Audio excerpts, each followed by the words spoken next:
Oke, selamat sore ya. Jam 4 kita mau mengirim orderan ini ya, reviewnya untuk Toyota Avanza ya. Eh, Seperti biasa ya, Cri XHP 50 second generation ya. Kenapa saya rekomendasikan tipe ini? Memang tipe ini ada orang yang merasa puas terang, ada yang masih merasa Pak kurang terang, Pak kurang mantep, Pak kurang ajib ya, karena semua pendapat tiap-tiap orang berbeda-beda ya, kita tampung. Memang saya juga sedang mencari yang lebih terang ya, tapi kita harus memenuhi 7 syarat yang saya tentukan. Kadang-kadang ada yang berkomentar di belakang saya, mana mungkin sih LED bisa bagus 7 syarat ya, seperti itu yang diberikan si Jungki, nggak usah percaya atau segala macam ya, karena pasti Anda sebagai calon pembeli, Anda WhatsApp ke semua pedagang, Anda chat ke semua pedagang. Masing-masing pedagang punya jawaban masing-masing. Semua membela produknya. Karena kenapa? Berharap Anda beli. Betul, saya akui.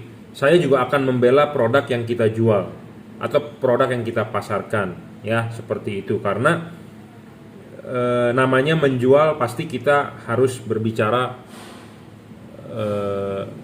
istilahnya supaya Anda beli gitu loh. Tapi kita di sini mau berbicara jujur ya. Kita tidak mau menipu Anda, tidak mau menipu ya. Ini bohlam real 30 watt. Jadi kardusnya memang abal-abal, kardusnya jelek ya, tidak di print, tidak digambar segala macam, ditulis keterangan deskripsi 30 watt. Atau bagaimana, saya tidak tulis, tapi realnya adalah ini intinya 30 watt. Semua pedagang menulis indah-indah bro di speknya ya. Jadi kalau Anda percaya, Anda tertipu ya, berarti Anda kemakan omongannya, seperti itu. Karena ya saya tidak berani menulis yang indah-indah, tapi kita berbicara di sini adalah berbicara real.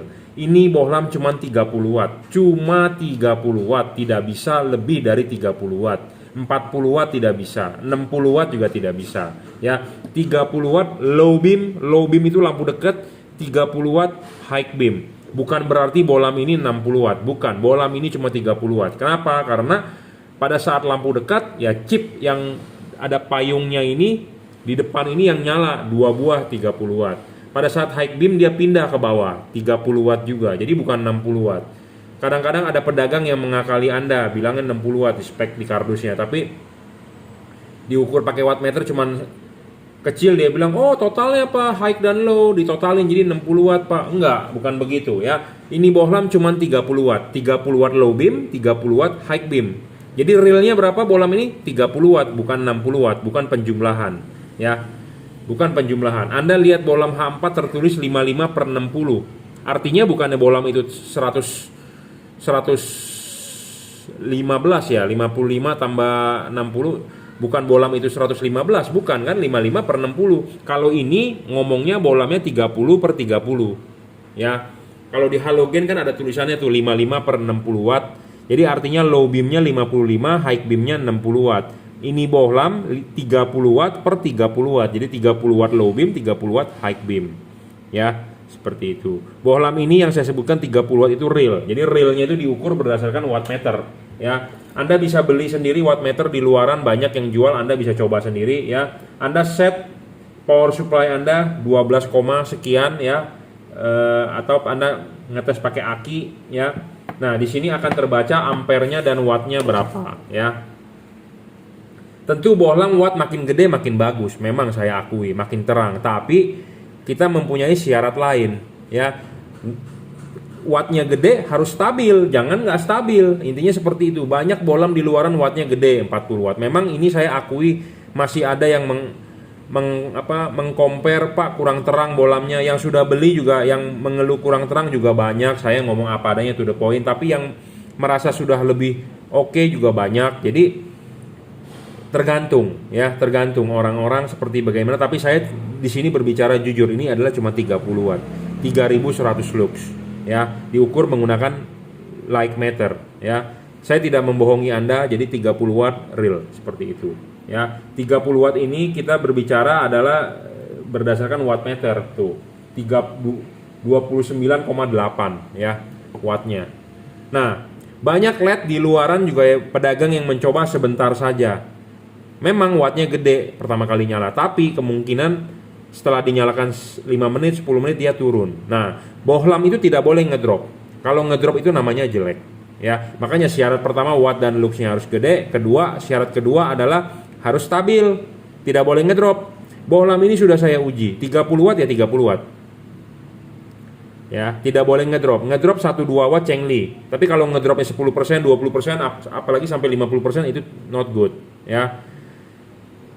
Jadi syarat kedua bohlam bagus adalah harus stabil, tidak boleh ngedrop. Ngedrop paling 1-2 watt Chengli, ya. Kalau terlalu gede no bo Chengli, ya. Intinya seperti itu. Bo Chengli itu artinya adalah nggak bagus itu bohlamnya, ya. Jadi stabil, usahakan cari bohlam yang stabil, ya. Kenapa? Karena kalau kita ngukur di meja itu stabil, artinya bohlam tersebut bisa diajak kerja berat. Kita mencoba di meja ini, ya, di workshop saya di meja ini adalah suhu ruangan 31 derajat, ya, 31 derajat Celcius, karena saya di Jakarta, tinggalnya di Jelambar, 0 meter dari permukaan laut, ya, tekanan 1 atmosfer, itu 31 derajat, ya. Sedangkan ini LED akan dipasang di ruangan mesin itu 90 derajat. Jadi artinya LED itu dipasang di ruangan mesin itu disiksa. Nah, di meja aja sudah ngedrop, bagaimana Anda pasang di mesin? Ngerti nggak maksudnya? Seperti itu. Jadi kalau bohlam di meja aja udah ngedrop, Anda dipasang di ruang mesin yang panas, tambah ngedrop, gitu ya. Jadi LED itu bisa ngedrop faktor dari drivernya.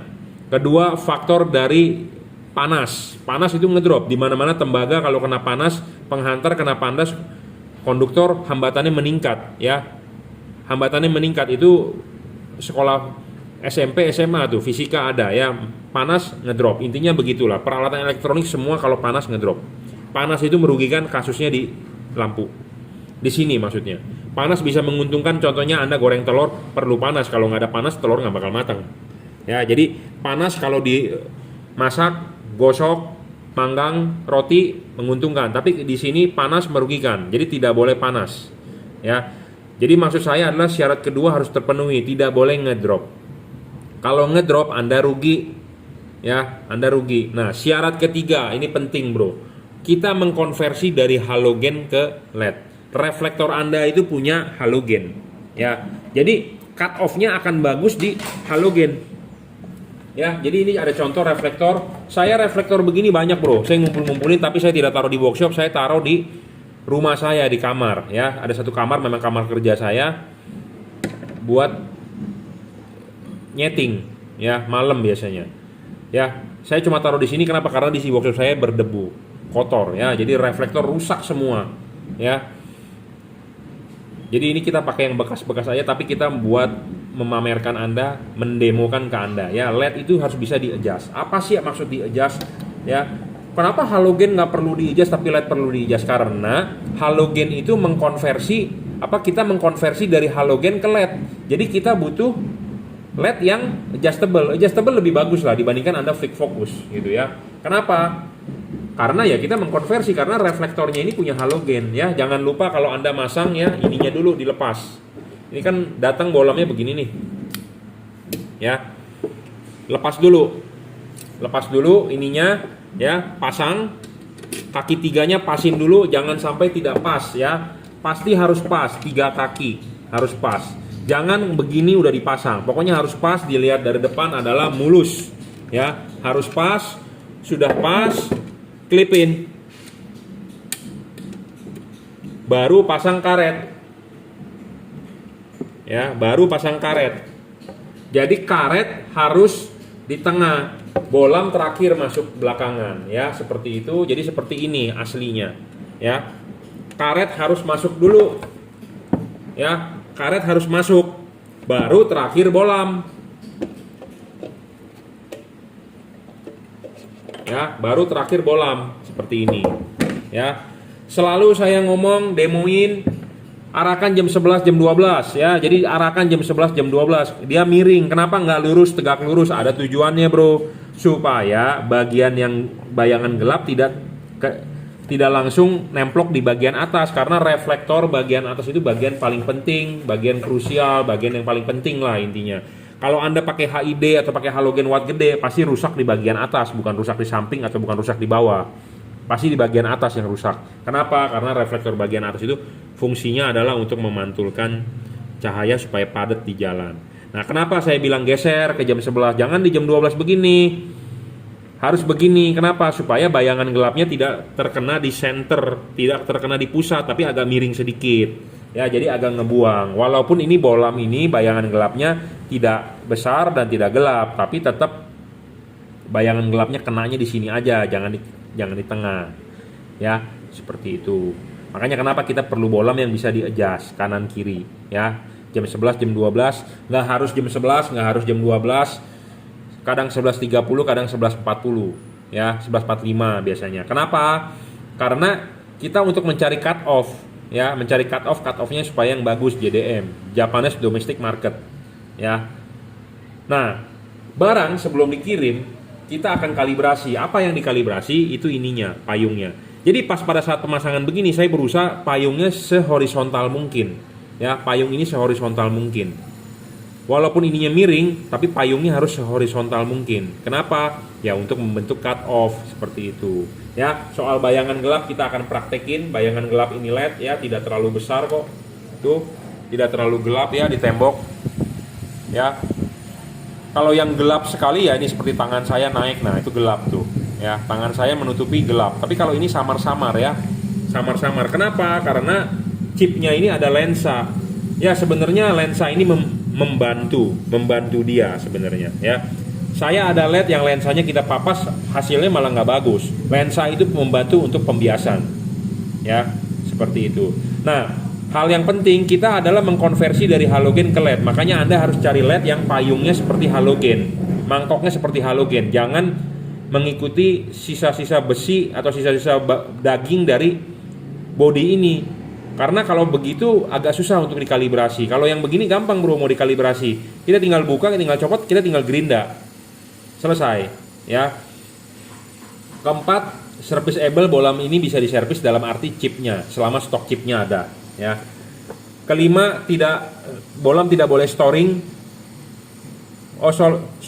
Soal bayangan gelap, ya. Bayangan gelap ini bolam tadi kita sudah buktikan kecil. Keenam, tidak storing, ya. Saya buktikan tidak storing. Ada videonya, jadi terhadap radio mobil Anda, terhadap komponen kerja di mobil nggak ada masalah, ya. Syarat ke-7 adalah soal pendinginan. Nah, ini bolam LED kan dipasang di sini nih, ya, dipasang di sini. Ini karet nanti kan di housing belakang. Jadi intinya adalah prakteknya seperti ini, ya. Prakteknya seperti ini.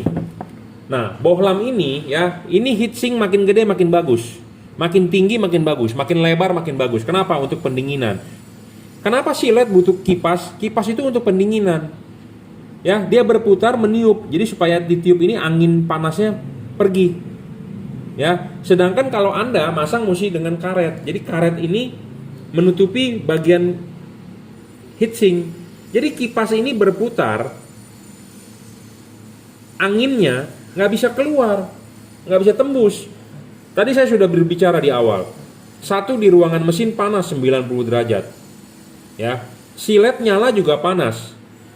Dia butuh pendinginan. Ada kipas, kipasnya buntu. Kenapa buntu? Karena tertutup oleh karet.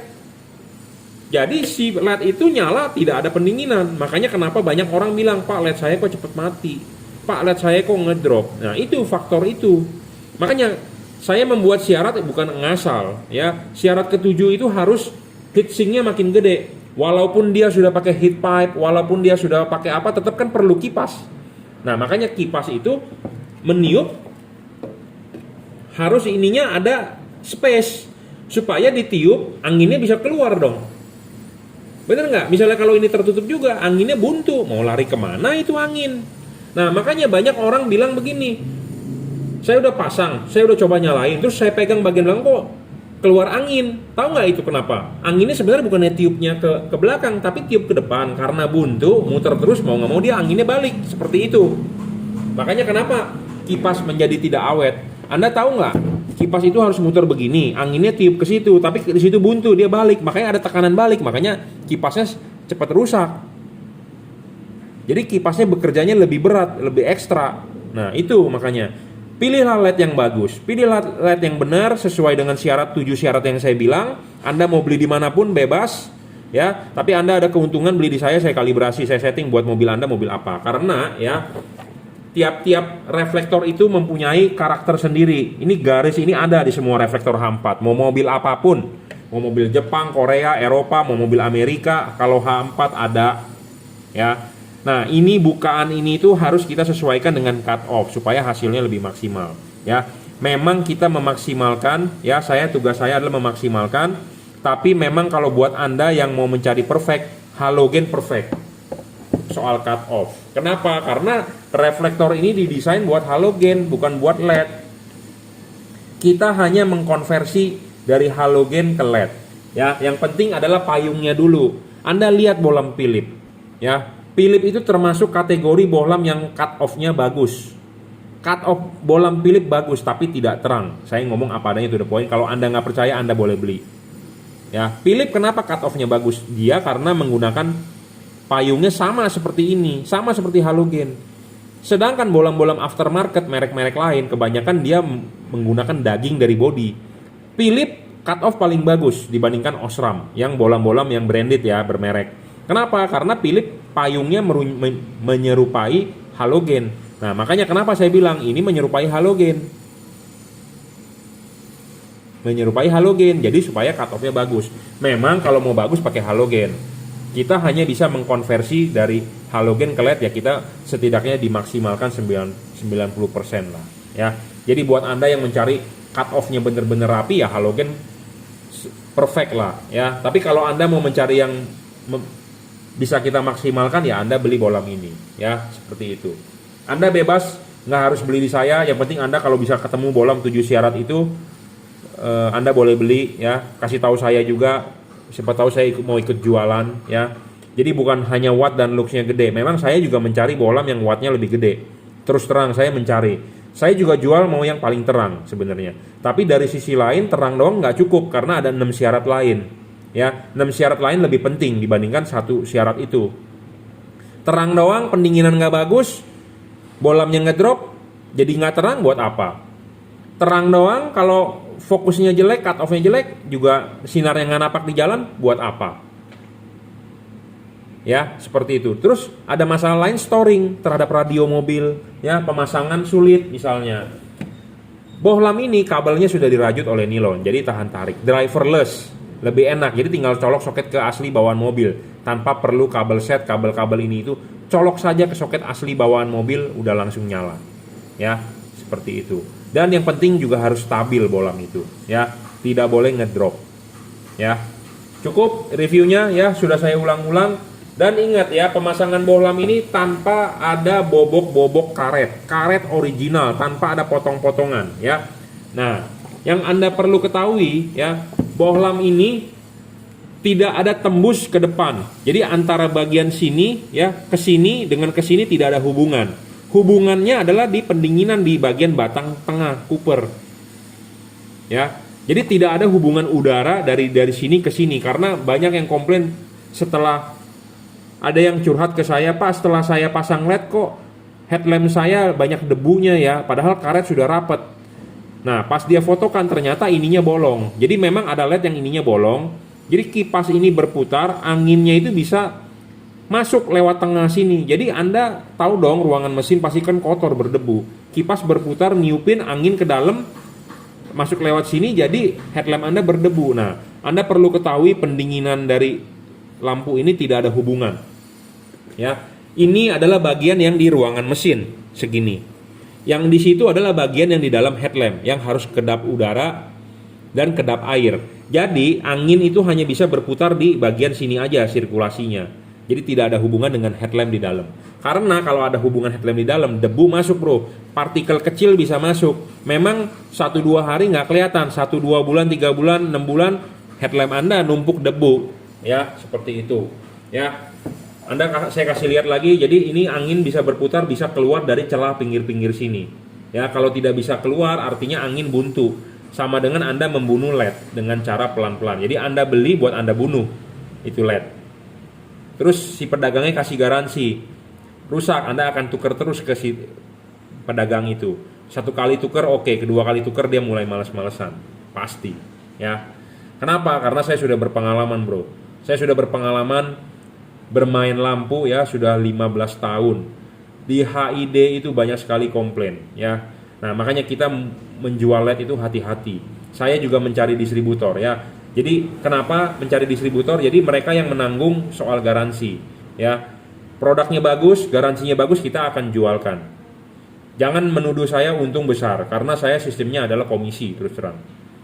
Berapa persen dari harga penjualan, seperti itu. Makanya saya jual sesuai price list harganya. Ya. Ada orang menuduh saya untungnya besar, enggak juga bro. Kita kerja sama-sama, namanya dagang pasti harus untung. Betul.